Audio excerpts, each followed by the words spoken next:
Ladies and gentlemen, my name's John Mosby. Welcome to Optimum Pitch. Over my years as a writer, editor, and general fan of television, I've met some of the most interesting people out there. They've been very good in helping me, and I hope I've returned favors in ways over the years. But one of the best people I've met was one of the best editors I've had, and he's my guest today. So please welcome Paul Simpson. Paul, always a pleasure to talk to you. I think I said to you a while back that one of the questions I always ask is how people got into the business and what drove them forward from that. And I realized over the years, over our many conversations, that I have never asked you that question. People will know you from writing and editing and many of the books you've done. And some people will even know you for your musical talents as well. I've known you for must be 25, 30 years now, it feels. So let me ask you that first question I ask everybody. What started Paul Simpson off on this road? Watching Doctor Who is the straight answer. I am a few days older than the show. And so it's been part of my life, part of my DNA right from the start. And when the books started, or the Target books started in paperback in 73, I was collecting them. And I wanted to know more. I wanted to know more about how they came together. And so I got one of them out of the local library because they did hardback editions. And the hardback editions on the flyleaf at the back had some biographical details of the writers.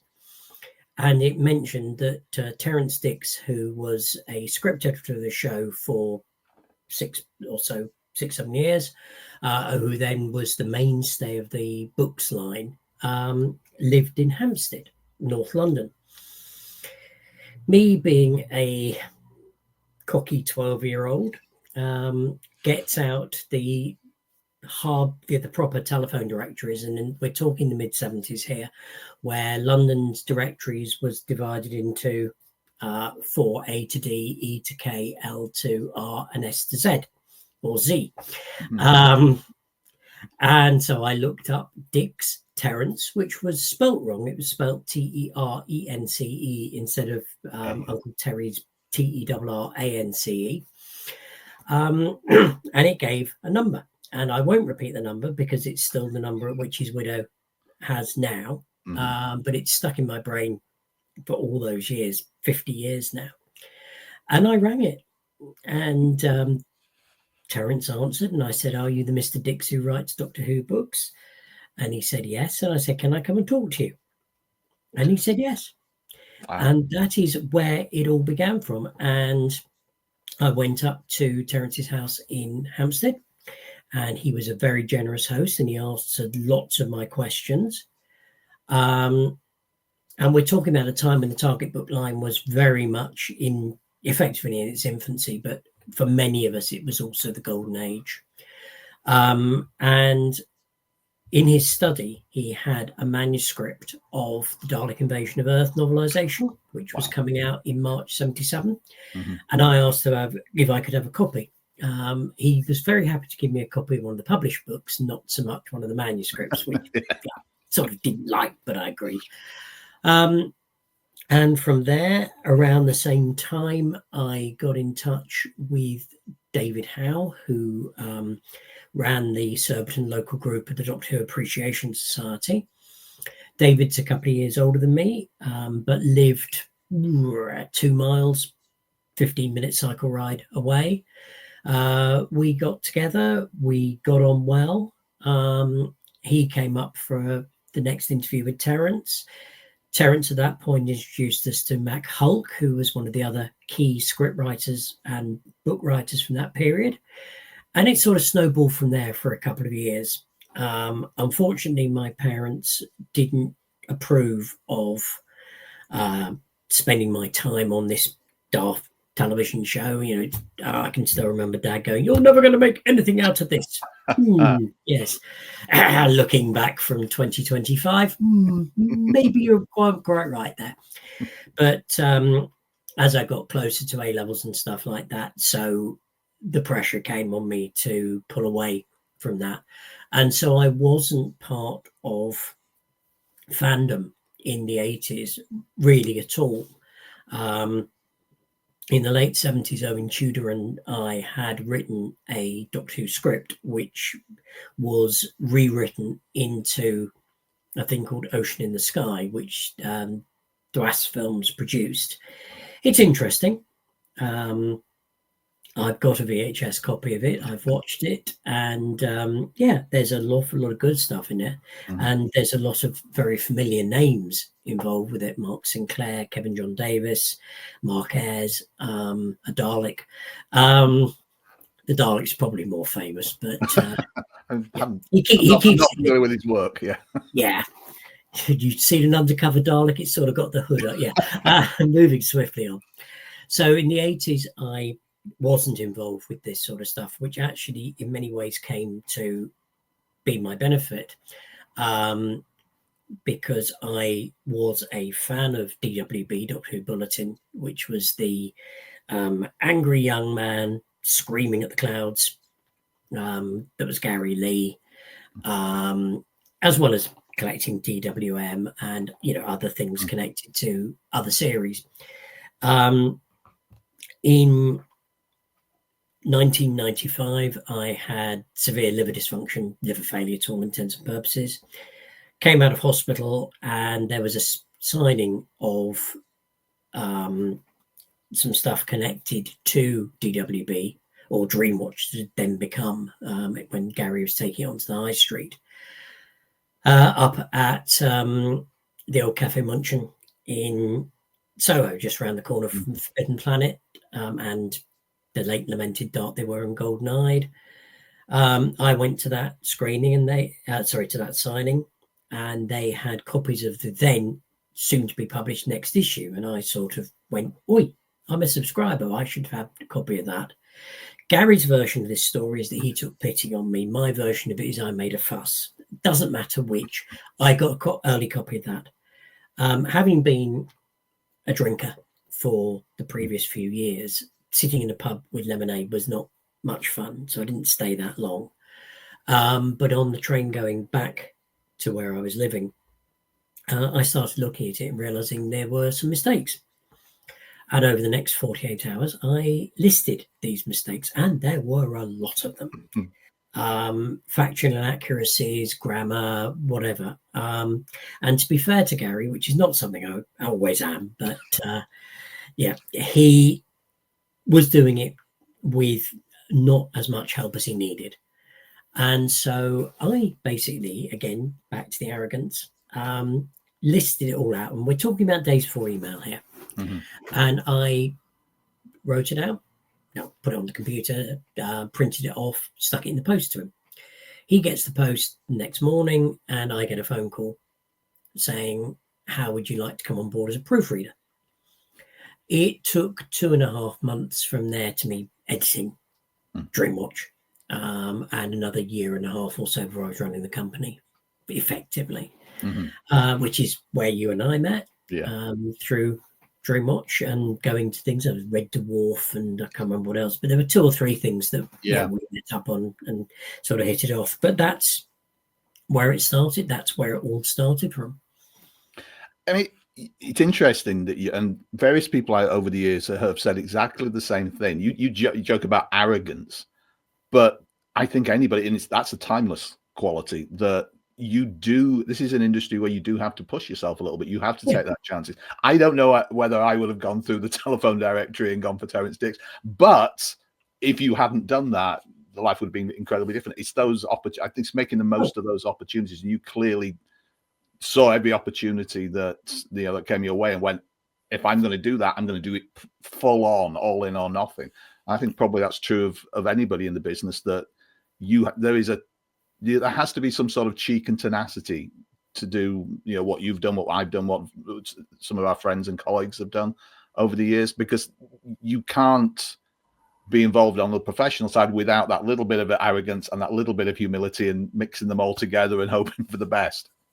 Yeah, I think that's good. And funny enough, I was just chatting with a friend of mine about things that you do that you might regret. In this case, it was getting rid of my car when now my daughter who's just passed the driving test needs a car. But he said we can't live our lives backwards for better or worse, and he's absolutely right. But yeah, I think that along the way there's a lot of luck involved. My going to Los Angeles came out of Gary originally as a thank you, taking me to the Visions Convention in Chicago in the fall of 1996, Thanksgiving 1996. And I made a very, very good friend there, Jen Fletcher, who was based in LA, and decided I would go out to the Gallifrey convention. Around that time, I had also had a very, very angry phone call from J. Michael Straczynski about a piece that one of my writers had done, and I didn't, to begin with, realize it was him. Sitting at home and phone goes and there's this angry American voice, and I don't for a moment think that Joe Straczynski, Supreme of Babylon 5, is ringing a domestic phone home in near Croydon, and there, it was. These things don't happen, but it did, because he was so cross about it. And I won't go into the details of that, but he had a reason, very good reason to be. But we calmed down and we talked, and he invited me to come out to the B5 set. And at the same time, it was round when they did the DS9 Tribbles episode, where they amalgamated the cast. And one of the effects guys on that, chap by the name of Rob Pyle, had got in touch with the magazine, offering some insight into it. And he also said, you ever get to LA, I'll come out to Image G. So I went to the convention and then went out to Sun Valley to visit B5 and went to Lancashire Boulevard to Image G. And while I was at Image G, Gary Hutzel, who went on to do Galactica and whatever, who was a wonderful guy, loved spending time with him, said, I'll get you on set. And that got me onto the DS9 set when I went back in the April. And from that went on to Voyager. Years later on to Enterprise. Yeah, so it was a lot of who you know, but also that I had an issue that there was another person who shared my name, who was going out at the same time. I have no idea if it's the same one who's also done a load of books, but I'm phrasing this very carefully. But the Paul Simpson I'm referring to in the 90s, unfortunately blotted his copybook in a way that I could not have done physically. And I was very lucky in that JMS and others sort of pointed that out. But things could have got very sticky very quickly. So it's, it's who you know, what you know, and whatever. But a lot of it is, you can go into situations, people can open doors for you, but it's up to you to hold that door open. I'm not the world's most social person. I was out with some friends last night and we were talking about this, that none of us are really comfortable in, huge parties and stuff like that. But stick me down at a table with an actor I've not met before, or say, we're going on stage in front of 3,000 people, as I did when I MC the Visions conventions, and I'm good at my job. And I will put that person at their ease, and I will have them laughing and talking, and hopefully talking about stuff in a way that they haven't before. And I think we've had that conversation before. There is a skill that I think, and it's it's not self-grandizing or patting on the back to say it. There is a skill to interviewing to making people feel comfortable. It's something not everybody can do. Some people just can do it. I've found over the years I can laugh and joke and put people at their ease, but that was one of the things that helped segue with me when I was doing interviews and stuff. But if you are genuinely interested in the person that you're talking to, it makes it so much easier. But a large part of it is also doing your homework. Mm. I went on I'm not sure I've ever told this story publicly, but I went on the Stargate SG-1 set at the end of the first season. And they filmed at Bridge Studios, which was directly opposite a very good motel that I used for years. I remember that. Well, I've stayed at the same place. Yeah, the accent. That's it. And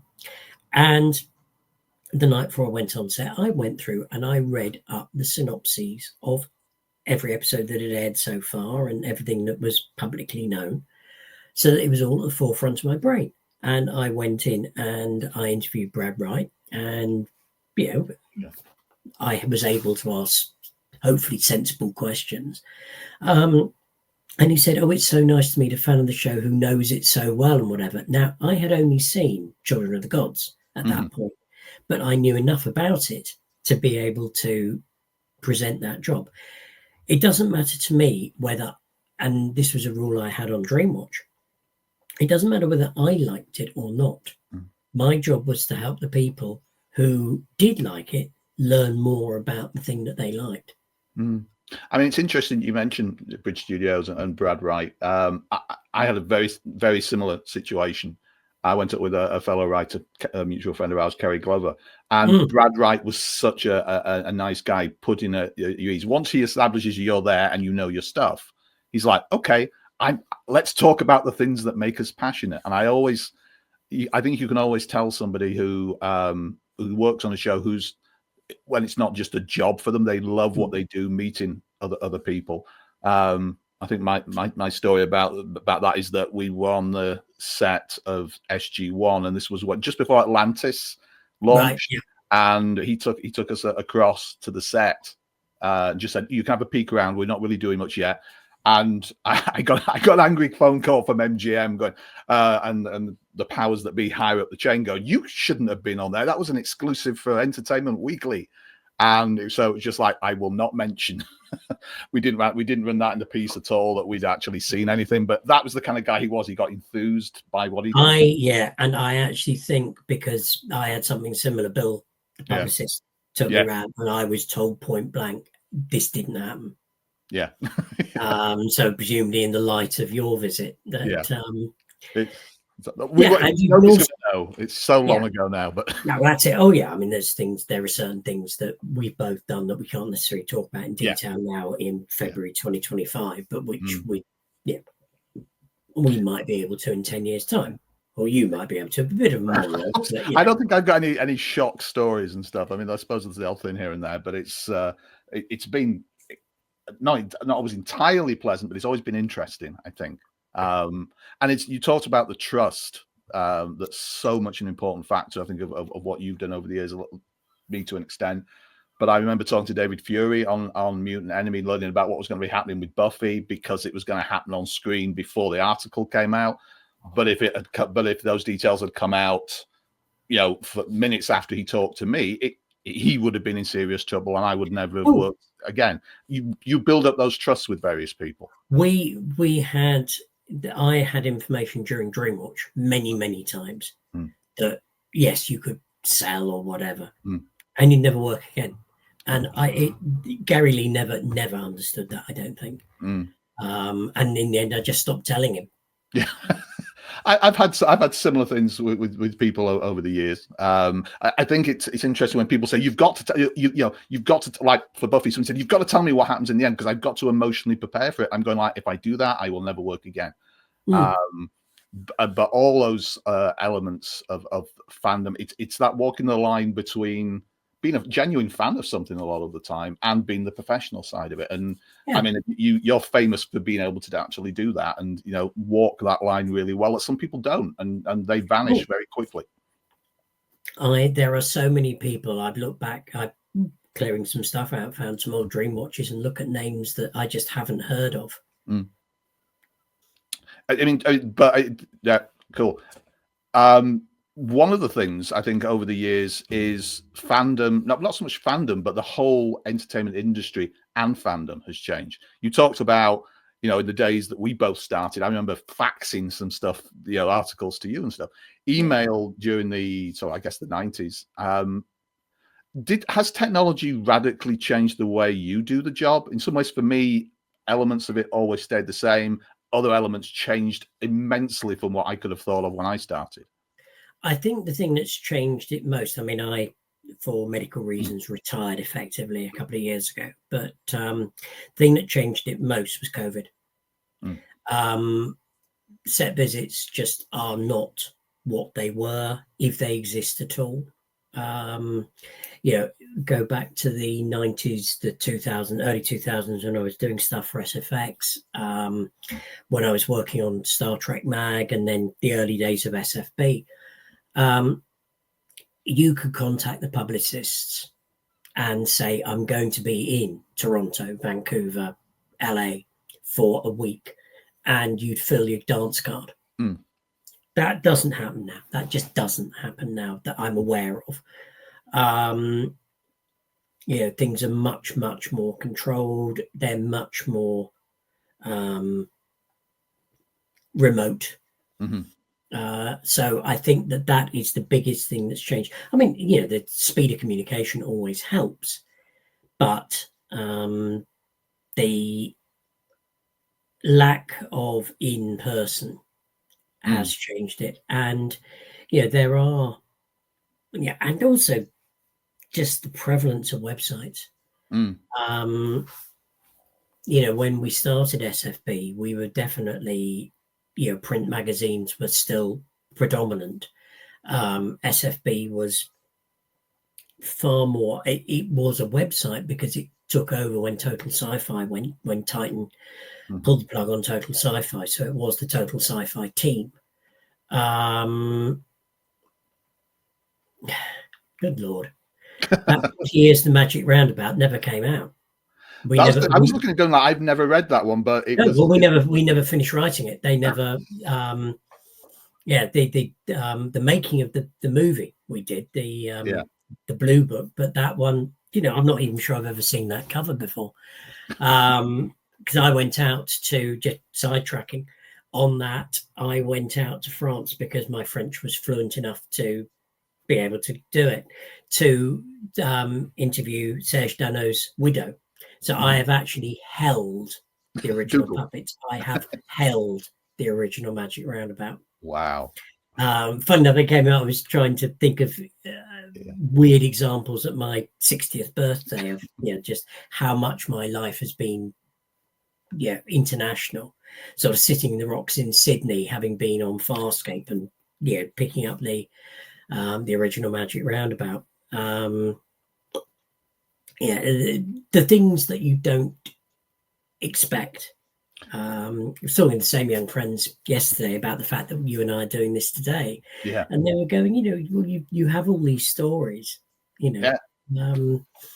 That they're fun to listen to. So, but it's always been something I'm not the story. I'm the person I'm the facilitator between the fan, which is sometimes me, and the professional creating it.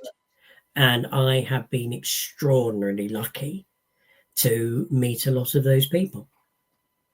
And that's it. And I think over the years, people have said, you know, have those experiences met your expectations? I've had bad experiences, good experiences, but I've met some incredibly talented people over the years working on TV shows and the like. And a bit like you mentioned Australia.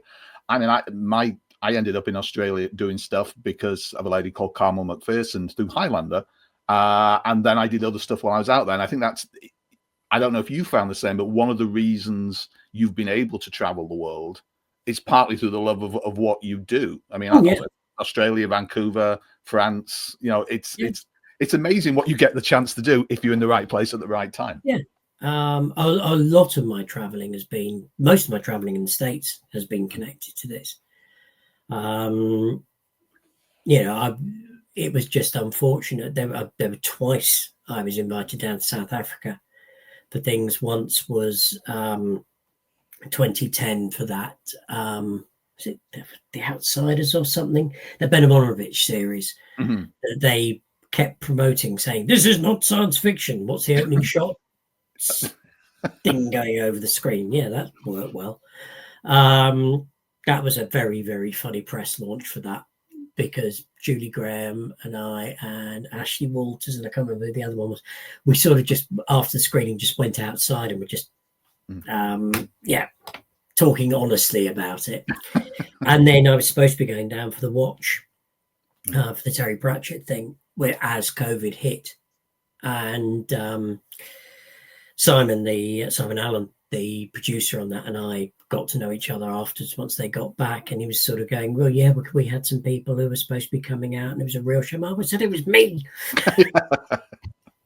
Both times, yeah, South Africa never made it for that, but it's, you can't have regrets about it. No, there are shows that I went on that I did as a favor to the publicist. Mm-hmm. There are shows I went on that you went, this is never going to get anywhere.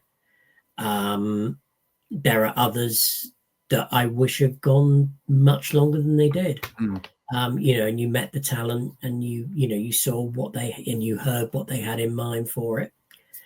And some people were absolutely wonderful, and some people were absolutely not. No. Those are the stories. Has it changed fundamentally? I mean, to talk about the technical side of it, I often found that I had to you initially deal with a publicist, and then hopefully you strike up a friend, not necessarily a friendship, but a relationship with the people you might be interviewing time and time again. I always found that I'd get on really well with a publicist, and suddenly it'll be a different publicist, and I had to prove myself to them all over again. So it always helped to know the person. If you do establish something with, like, the people at Stargate or whatever, you could almost. Richard Dean Anderson's a classic case in point in that. Yeah. I think it's one of those things where you talked about tenacity a little bit earlier, that you have to keep almost renewing yourself. You have to keep proving yourself with every article or whatever, because you're only as good as maybe the last sort of couple of years of work. As you know, sort of the other string to my bow, musical, and I've been a church organist. Well, I was a church organist for over 40 years. I learned the organ originally from a guy called Chris Herrick, who went on to Westminster Abbey, I think. Abbey Cathedral, one of the two. And he said to me that you are only ever as good as your last service. And, you try to do that. Whether you're doing something for yourself, you're doing it purely amongst friends or whatever, you do it to the best of your ability. And I've fallen out seriously with people who have looked at stuff and gone, well, you're only paying me peanuts, so you're just going to get this out of it. No. You either do the job properly or you don't do it at all. Sci-Fi Bulletin, we never have had adverts on it. There has never been a revenue stream. Those who have written for it have written for it without payment. But I am absolutely upfront about that. And I know that, you pay the writer. I absolutely agree with that. But I never expected somebody to be less diligent. If you take the job, you take the job as if you make the decision whether you're going to take it or not, and then you do it to the best. Yeah, and the same applies now. I can very, very limited in what I can do. But I'm overseeing the Tomorrow People range for Chimbeard and AUK, and I will do that to the best of my ability. They're not paid jobs. It doesn't matter. I want something, if it's going to have my name somewhere near it, or I'm going to be associated with it. I don't want to let down people, who are going to pay good money to buy it. No, I mean, I think that's got to be the attitude. I edited Impact, and we had so little money, and frequently, without going too far down the road, people often got paid late. Nothing to do with me, But I would always say to people up front, you know, this is what we've got, this is what we can pay or what we can't pay. Is it something you're interested in? And sometimes people go like, I love this, I will talk about it for hours. Yeah, Sure, I can do something. And some people who I have huge respect for said, not really. I have to put food on the table, and unfortunately, hopes and prayers doesn't do that. And it always was a frustration, I think, on that level for me to say, there's all these talented people out there. We could be doing something fantastic, but if the budget isn't there or whatever, so I would stick to a small group of people that that I respected, you, John Bailey, and a few others, Tony Earnshaw, and a few others that would that I knew would be passionate about what the stuff and say, this is me up front. I'm never going to lie to you. You know, this is what we've got to work with. This is what I need. Can we do it? And you build. I mean, there are people I work with on both Dreamwatch and on STM who I haven't worked with since, because I've not been able to offer them. We've remained in touch and whatever. And were I ever in a position where there was a fee, then I would be in touch with them. But and the trouble is, you were saying about changes. I think the other change is that anybody who wants to can put together a website now. I am incredibly proud of the fact that SFB has punched above its weight for something that is basically, Brian, Rob and I started it in 2011. Brian stepped back in 2016. So the last 9 years is basically me in a room in West Sussex. It's with contributions from a lot of very talented people, but there is no infrastructure for it. But our quotes will turn up on the backs of books and whatever. And I think a lot of that is because we have tried to maintain a level of quality. And if a story comes in, I mean, I've had to retract a couple, but only a couple over the years. For instance, it's the 23rd of February. When we're recording this. Now, yesterday, there was a big thing about the fact that Doctor Who Series 2 is starting on the 12th of April because of something that was revealed on a trailer during the rugby or something like that. Now, that is not in any official thing that I've had from the BBC. No. It's not even on something that's embargoed to tomorrow morning or as of when we speak, something may have come in while we're talking. We're not running that story. No. The fact that that date tallies precisely with other information I have as to the contents of the season, that it fits precisely what I expect to be the case, is not the point. If I run that, then I run the risk of alienating people who really, really, really couldn't care less about SFB. We're not the SFXs of this world or whatever. We're not bleeding cool or whatever. But people come to us and the information's accurate, or I hope it is. The day that physically I can't make that be the case will be the day that I stop. And I mean, that's it. And with Impact, if everybody was saying something and it became like everybody knows it's the truth, the furthest we would go is that we'll say rumors suggest that, but these are unconfirmed. And you had to be very careful about that. And people appreciated when you were, I think. Yeah. And I mean, on Star Trek magazine, we had the problem that trekmovie.com was running stuff. And probably 9 out of 10 times they were right.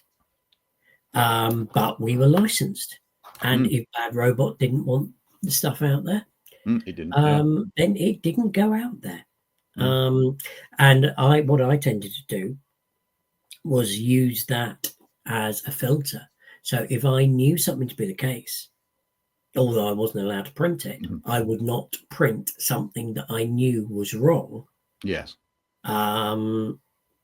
Because I knew at some point, not that far down the line, it might feel a long way down the line when you're at the heart of it, but 4 weeks, 6 weeks later, the truth was going, the real version of the truth going to come out. Sounds very X-Files and pretentious, but the actual facts were going to come out. I mean, and that's, yeah, I told my publisher Impact a couple of times, we can't run this. And he was like, well, we have, other websites are beating us all the time. And I'm going, let them. They have to. I mean, to be fair, I understand the publishing side of stuff, which was like, people aren't going to buy what we thought was an exclusive if they've already, heard it. There was a pragmatic side to it. But yeah, that was always the line. But then you don't sell on your news. Yeah. You can't sell it. You sell on your features, on your interviews and whatever. And that certainly, my tenure at STM was very much based on what we could talk about that I hope to appeal to Star Trek fans. Our news thing was more around this is what's been happening. Yeah. Because by the time it was printed and it was out in the States and then it was out over here, it was 2.5, 3 months after I'd pressed send. Yeah, and this was like some cases 2 decades ago. Now people are so wanting to be the first to do stuff. You have the entity formerly known as Twitter, which is all I'll say about it. You can run stuff which is true or untrue, and you as a magazine, you if I was doing a full magazine now, there's no way you could compete with that in some ways. So I think that I don't feel sorry for SFX on principle, but I think that any general magazine, whether it's Entertainment Weekly or whatever, that is trying to do a print mag that is ahead of the game, it's impossible now. The game's changed. The game has changed completely. And when we started, you did get paid. Yes, those heady days.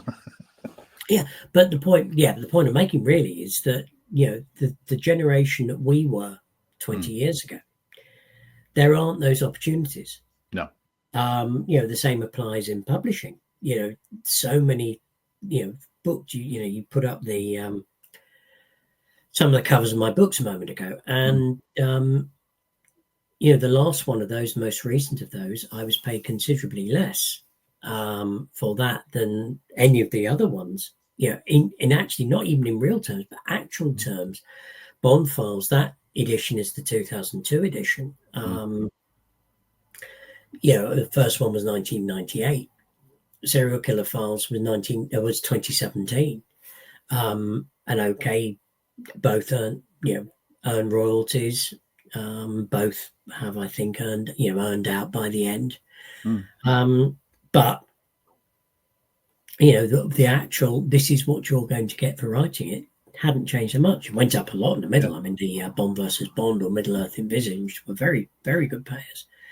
But the market changed as the big publishers got together and they don't need to pay for it. And I turned down, after Serial Killer Files, I turned down 2 projects because I could not afford to take that fee for the time it was going to, if I was going to do the job properly. So the Mass Murders, side volume, which is what we talked about, was the Serial Killers was always going to have a companion book. To be honest, I think my wife was probably quite relieved that didn't happen, because she certainly, was very relieved when the Serial Killer book was delivered. Yes. That whole look into the abyss thing. And people, people think, people have said to me, you're lucky to be able to do all these things. Absolutely. But people were under the opinion, you must be getting paid an awful lot of money to doing this. And I'd be going like, if I wanted to get a lot of money, this would not be in the top 20 or 30 things. No. I remember when I did the Barbed Wire book, the official making of Barbed Wire book all those years ago, it got serialized in the Daily Star. Now, I didn't get paid a penny for that.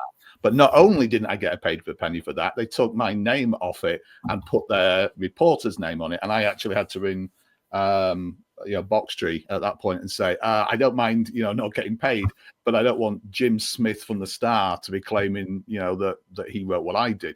And for one day, I got it back, my name back on the article and stuff. It was like serialized over 5 days. But it kind of makes you, realize that it's on one hand it's great, on the other hand you're a very small cog in the wheel. Oh, you are a tiny cog in the wheel, and I think that's almost why I have resisted until circumstances changed recently, talking about it too much, because it it is, we are cogs, and we are cognizant, we are cogs. Yes. Incognito, we are cogs. You have a way with words, sir. I should have been a writer. Hang on a minute. Stepping away from writing for a second, you talked about a little bit about the music. I know that's something that you're just as passionate about. Playing the organ, playing not just the organ, but being actively sort of part of that community, of your local community and stuff. I mean, talk a little bit about that. How did you discover that this was something else that you had? I loved when I was about 3, we moved to Southend-on-Sea, not Thorpe Bay, and the next door neighbour was a piano teacher, and I apparently would just sit on the wall listening to her and wanted to play, since she waited till just coming up to my 4th birthday and started to teach me. And then I started to learn the violin, did grade 8, which is the top sort of amateur level before you get into degrees over here, when I was 11 on the piano. But my hands, you can't really see on that, but my little finger bends in, which means that if I want to take the piano any further, I couldn't do the stretches. No. I also wanted to play the toccata and fugue, the diddly, play it properly on the organ. And one of my oldest pieces of music that I still have is the copy of that. They went to buy a copy of it from a music shop, which I still go into occasionally, down here. And they were going to sell me the piano. I didn't want it. I wanted the organ part. And so age 11, I switched to the organ. I'd been part of the church choir as a kid growing up, realised that I knew what I was doing with that. So age 16, got in touch with a local church. Well, it wasn't that local, it was about 10 miles away, which at a 16 was, a bit of a trek, cycling across or whatever. And started running the choir and playing the organ for the services. And again, as with the interviewing, found it was something that I seemed to have an aptitude for. And, was doing that right up until September last year. And it's something I miss, really badly miss. But I have made so many good friends through it. We've sort of hinted at it, but unfortunately, as you know, I'm terminally ill. Had a heart attack 3 years ago and it left me with terminal heart failure. And some of the people I'm closest to now and who get me out for things and whatever are the family of a couple of the kids who I had in the choir 20 years ago. And it's wonderful. And there's so many other people from that strand of my life that I'm still in touch with. My first choir was in 1980. I was chatting online yesterday with one of the kids from that. I mean, we talked about this briefly before you were on the show. Being terminally ill is not something easily talked about. But you said before, the one of the positives, if you could label it that way, is that kind of lack of filter. It changes your perspective on so much. Is there any? I was going to say, are there any positives? It's a difficult question to ask. Just ask it direct, because but that's what it's very hard to phrase the question. Are there any positives that have come out of something which could be seen by people outside as the ultimate negative? That it does. Yeah, you definitely see people as they are. Not everybody can cope with it. Sometimes the people you think can cope best are the ones who cope worst. Amazing kindness from people. And also, as you say, is that filter. No, I don't put up with nonsense now. I don't need to. I can spend time with friends and family, because I'd rather be doing that than, you look at editing something that, you're just going to get a load of nonsense for it, for not a huge amount of money. And it's just not worth it. No. So you live each day as if you're last. because it could be. You value those around you that that look, the love and care for you, and you try and do things. I mean, I try and get out to things that I haven't done or haven't had time to do or whatever, and you try and put the kindness out there that you want given to you. Mm-hmm. Well, I have to say, over the years, people have asked me about some of the best people I've worked with. Now, you are one of the best people I work, and not just on a professional level. I will say this at one point. I remember working for DreamWatch. There was a computer crash or something at some point. I was supposed to fly out to the States, and Paul very, very kindly, knowing that I was about to having to pay for that flight about a week later, did something that I would never known anybody, and I probably wouldn't have been in a position to do. You sort of said, here's some of the money. You've got to pay me back in 3 or 4 weeks' time. Yeah. I have to do it. But I know, this was nobody's fault. It wasn't oversight. It was just the computer. I remember, yeah. But I don't know anybody who would have done that professionally or personally. And at that point, I went, this is somebody, who I can work for, that I can do. Well, thank you. Clearly values, and it's a two-way street. And it's like, if I can ever do anything for you, it was... And I haven't really been able to, but it's one of those things that that you just go, okay, this is somebody who's honest and trustworthy. You don't always find that in the entertainment business. I know it's strange for people outside it, but you don't. You don't often find that kind of mutual, a helping somebody else. When it actually costs you something to do it. So thank you for that. Years later, I know some of the details, but thank you for that. I'd met a lot of good people over the years, but that was like, wow, okay, that was a really good gesture on that part. What advice do you have for anybody, who looks at what we've done and what you've done particularly, and sort of says, oh, that's great. They can't get into it the way we did anymore. No, I would genuinely say, don't do it. I think it's become commercialized to the extent that publicity is just a part of the conglomerate.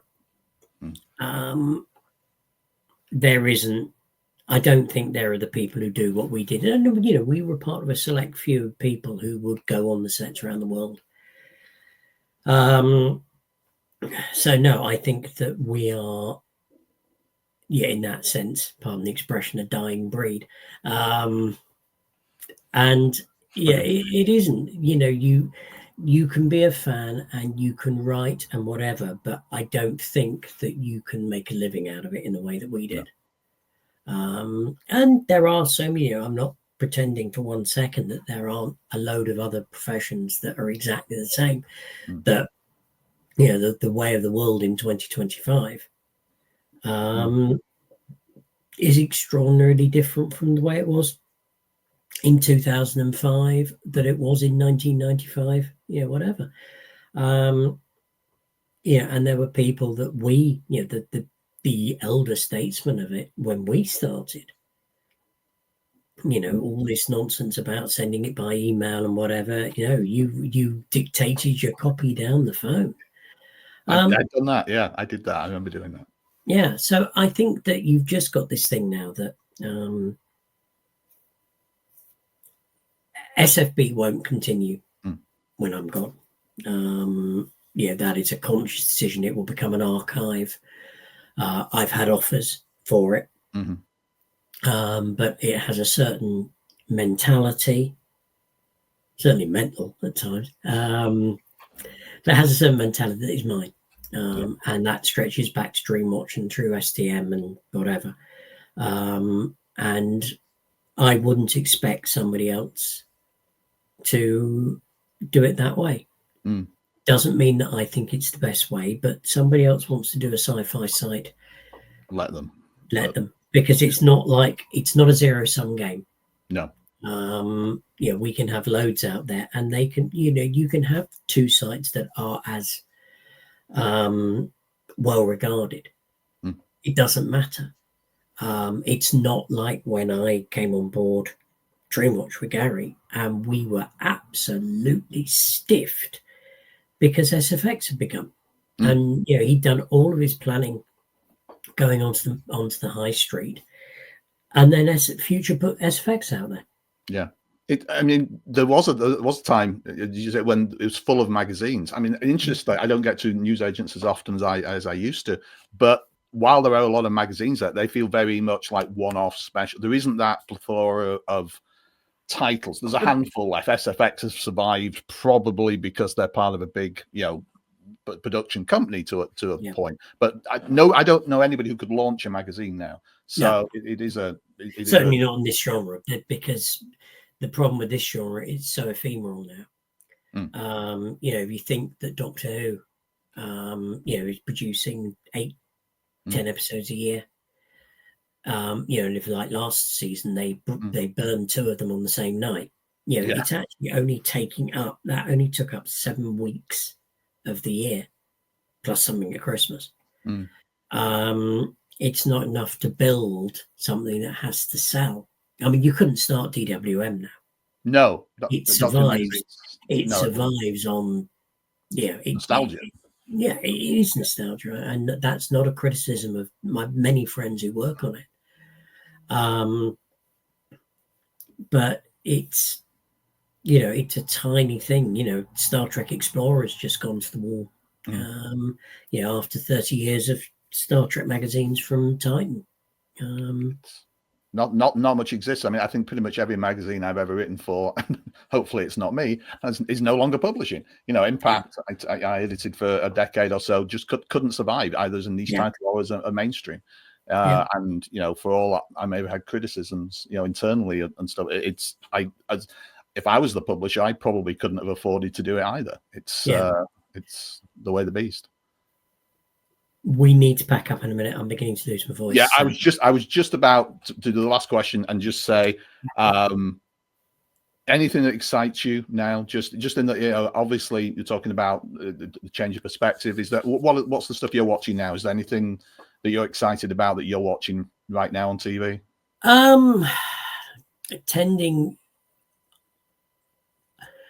Caught up with a couple of things. Last of Us, which look forward to seeing the next season of that.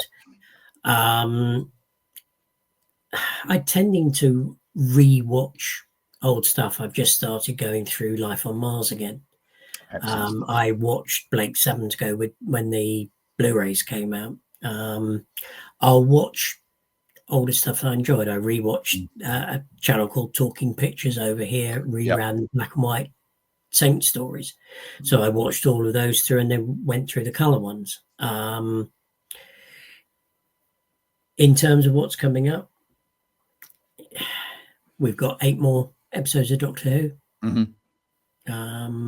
Sometime in April. Can't confirm it, but sometime in April. But we've got those, and so assuming it does start the 12th, that'll be finished by beginning of June. Is there anything really exciting me? I'm hoping that I will be able to get to see Mission Impossible on the big screen. There's a lot of good stuff out there, I found. We live in a golden age. There is nothing that makes me go as there was in the old days. I want to know, going back to where we started from, I got into this because I wanted to know more. There isn't stuff out there that is making me go, I want to know more about this. When Trek came back and I was lucky enough to work with the Discovery guys, the effects guys, and went out to WonderCon, hosted the panel with the effects guys for that. That was lovely. But and Strange New Worlds is great. But I bailed on Lower Decks. Bailed on the end of Discovery. I've not watched the end of that. I don't think it is much. No. Picard was a very mixed bag. Section 31, the less said the better. But that's another one. Star Trek's been back for 8-9 years. Are we ready for another break? I certainly think, and I have said this publicly, we are ready for a 10-year hiatus on Doctor Who. Doctor Who being run by people of my age is not right. It's for a different generation. That's the one good thing about, I think, Doctor Who is that it will always evolve into something else. I was saying to somebody yesterday, this current era is not my favorite, but I also appreciate it's not being made for me all the time now. So I've got to accept that. Yeah. So I guess, time, as they say, moves on. Paul, I want to thank you so much for taking your time out, my morning, your afternoon. It's always a pleasure to talk to you. It's great catching up. We can continue to do that. And I wish you the absolute best in the days, weeks, and months to come. I fully intend to be chatting with you for as absolutely long as possible, because we have to stick together in these things. So, it's been an honor to work with you and for you. Ladies and gentlemen, I've enjoyed it. Thank you very much, Paul. Thank you. Have a really good day. Cheers, and you.